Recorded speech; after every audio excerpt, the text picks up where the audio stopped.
Matthew Falk grew up in the tranquil surroundings of a small Mennonite community. Not exactly the place you'd expect to find a young budding comedian who now travels around the country. Yes, that's exactly where he got his start. Matt Falk, welcome to Full Circle. Thanks so much for having me. Why, how would you? Why, how, Yeah. what?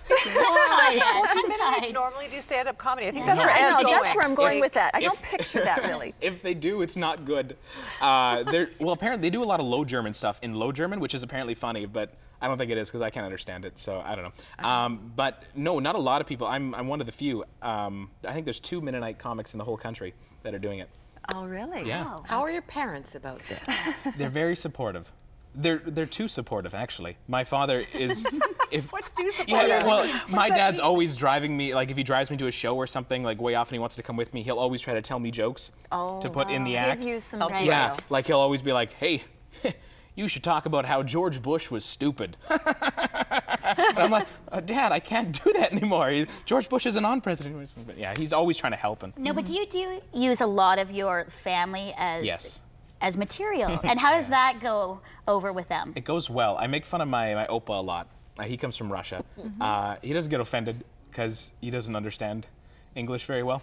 So I think if he spoke better English, he'd be more offended, but they're all okay with it. Yeah. Okay. They understand. They're just flattered that I'm talking about them. Well, you know what? We want people to have the chance to see whether you really are funny. Uh-oh. I happen to think you're very funny, thank you. and we have a clip ready that's a little bit of boy humor. Yes. So we're going to take a look at that right now. All right.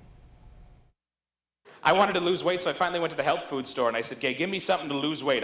Let's get this over with." So she gave me these pills, okay? And this is what she said to me. This is her words. She goes, "Here, take these pills.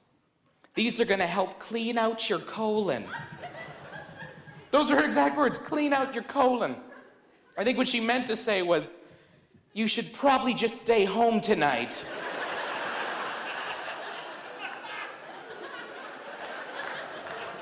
At around 7 o'clock, you're gonna get a big surprise!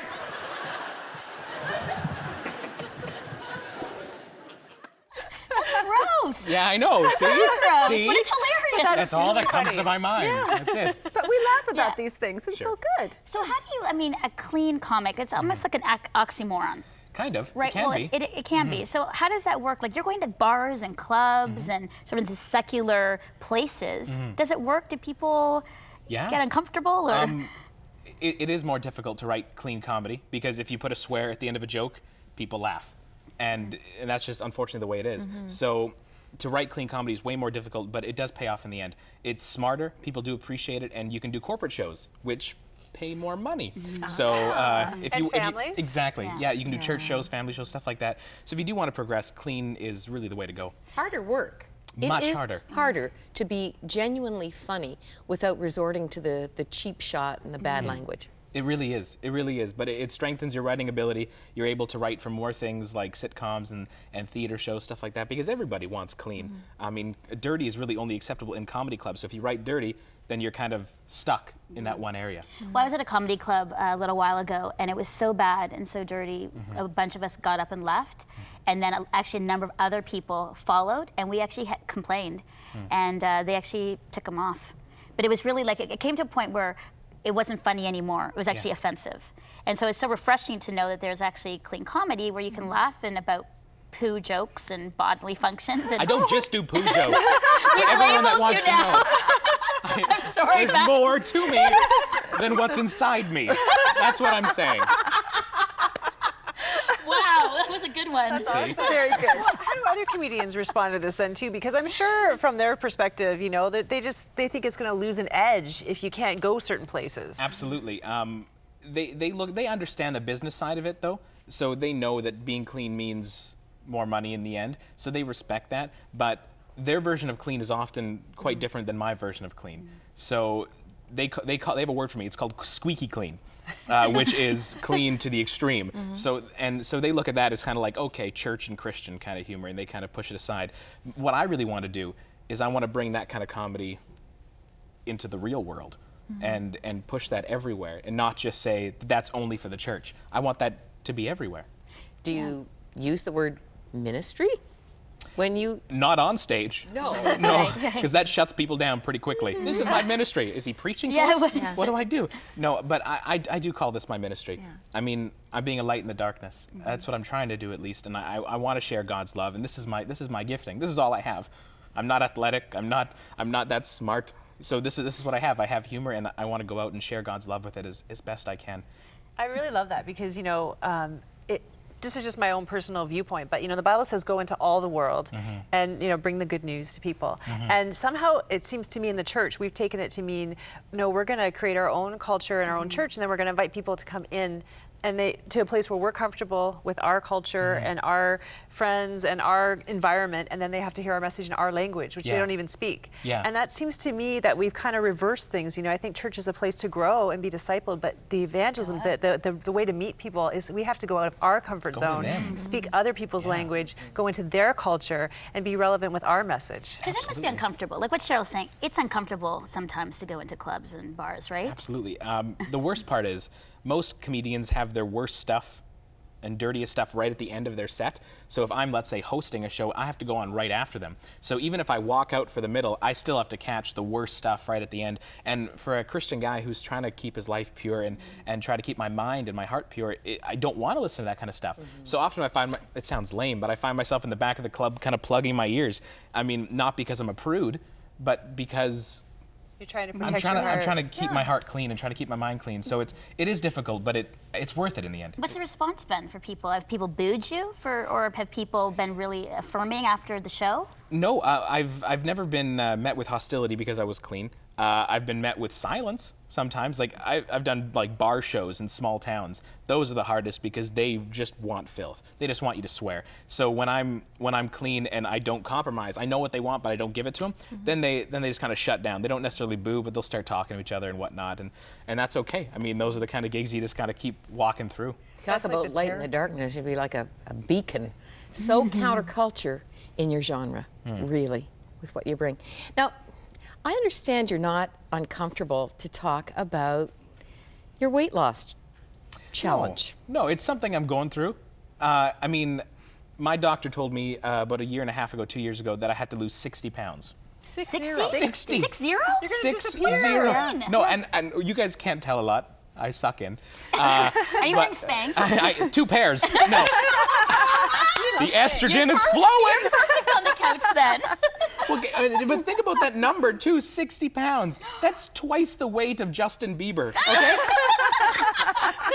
I gotta lose 2 Biebers is what I gotta do. It is tough. It is tough. So I'm okay talking about it because it's my journey. It's what I'm going through, you know. And I'm getting there. I'm almost there, and it's been good. You know, the whole Mennonite community journey from a little boy growing up, I'm just trying to visualize. inspirational, isn't it? I'm trying to visualize you as a little guy coming up with these jokes to your parents. Like, at what point in your life did your parents say, you know what? He is funny. There's something here. We have to release him. They did. It wasn't called funny in high school. It was called attention-getting behavior on my report cards. Matt exhibits attention-getting behavior. He occasionally disrupts the class. So it was all about taking that energy and focusing it somewhere else. So I took that and I did talent shows. And I did stuff like that around my community and around town. And I even started doing magic shows for kids and making money at it. And then it just kind of developed from there. What a creative guy. So is your shtick then when they like introduce you like the clean guy, the Christian clean guy? Like how are you like marketing yourself that way? To a certain extent. Yeah. I mean, because that does bring you into certain places. It brings you into churches. If you say that you're clean, then they'll let you in. But also, Let you in. they'll let me in. They're like, All right, come on in, let's go. But if you also say that, it also shuts certain doors down because people are like, oh, is he going to preach at us? You know. So be as shrewd as snakes, but as harmless as doves. So I'm kind of walking in and just saying, I'm funny, trust me, and I'll come in, and then I give them an hour of clean stuff. Well, let's take a look at a little more of the diverse talent of this young man. You can make jokes about your cultural heritage. Can and will. damn. All right, let's have a There we look. go. I'm a Mennonite. Represent? No? I thought at least one here tonight. Okay, good. You're just kind of in hiding, like true Mennonites. Just don't let them know I'm here. You're looking at me like a Mennonite. What is that, a shampoo? No, look at me. Listen, a Mennonite is basically just like a Catholic with half the dancing and twice the guilt. Yeah. It's hard dating as a Menno because we don't have any good Mennonite pickup lines. The only good Mennonite pickup line I can think of is, hey, you look like a lady who knows how to play Uno. That's it. And Dutch blitz. I love that. You know, it fascinates me so much because the thing about comedians and comedy, which always makes it so controversial, is that you make fun of things. You do. And, you know, you can probably make fun of Mennonites because you are Mennonite, maybe. But really, anytime you pick on, you know, weight, family, religion, culture, Ethnicity, anything, even all kinds of someone's going to things, get right? offended. Yeah. How do you, like, as a person of faith, how do you negotiate that? That's a really good question. People have got offended, and my act is squeaky clean, as it's been called, but Christians still get offended, especially. The secular world doesn't, but some Christians do, and it's just a matter of kind of talking to them and letting them know my heart behind things, because it's really not, it's not what you say that's necessarily offensive, because I can say a lot of the same stuff other comedians are saying, but it's my heart behind what I'm saying. I'm not going in there trying to mock people and trying to attack people. I'm doing it with a gentle spirit, and I hope that comes across on stage. Well, I love that because laughter is so part of our faith that it should be. I mean, it's not about always being so serious. There are moments, but there's so much, even in the Bible, there's so much about laughter and joy and parties and celebration. And I think that, like, even just looking at you makes me laugh. I mean, not in a You hear that? I Did think you you hear look that? very nice. Thank you. Yeah. Thank you. In a loving, kind Of way. course you did. I felt your heart behind that one. But I think the countenance and your presence. I think that's great, and I think that we should and celebrate you have that. to admit, Matt, that the Uno line did work That was Yes. awesome. because you're married. You have a lovely I wife. am married. I do have a lovely wife. And that You're out of works? diapers. I'm what? You're hardly out of diapers. Yes, very. I'm just got out of them, which is fantastic. Oh, look at her. She's gorgeous. Did Isn't she Uno beautiful? work? She's so pretty. Did Uno work on her? She's French. What She is her doesn't- name? So her name is Sabrina.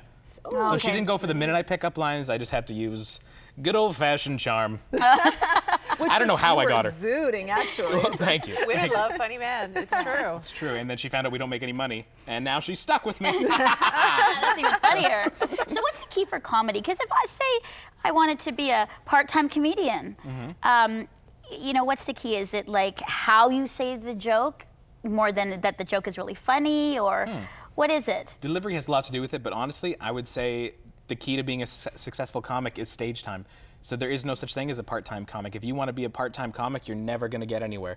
You're going to go on stage a few nights a week, and it's never going to develop. If you gotta want to do do the comedy 10,000 well, hours. exactly. Yeah. You got to keep pushing and do it every night and get booed off stage and have bad shows and keep persevering. That's the key. And what do you do on those nights where, you know, you're excited, maybe you're in a bigger venue or this is a step in your career and then it just tanks and people are just mean to you? How do you recover from that? You cry and you pray. That's it. I mean, it sounds sad and depressing, but it's you put so much of yourself on the line, so you just when you give it, it doesn't come back. You just kind of go, all right, well, I guess I'll just quit then. And you kind of go through that moment of sadness, and then you kind of pick yourself up and go, no, I'm going to do better. And you get on stage the next night and you kill. But isn't that life, though? That's Yeah, you life. know, That's Such is exactly life. yeah, it is. Absolutely. You must It is. really feel like your comedy is a calling, though, from God. Because really, if you're doing this and you're depending paycheck to paycheck, and the boos come or the crickets chirp, or not that that would ever happen to you, Right. but if it did, Sure, I it would, has. I would imagine that you would have to say, okay, God, I know that you've called me to do this, and so I'll just go on stage again tomorrow night. If you want to be an entertainer, trusting in the Lord is essential.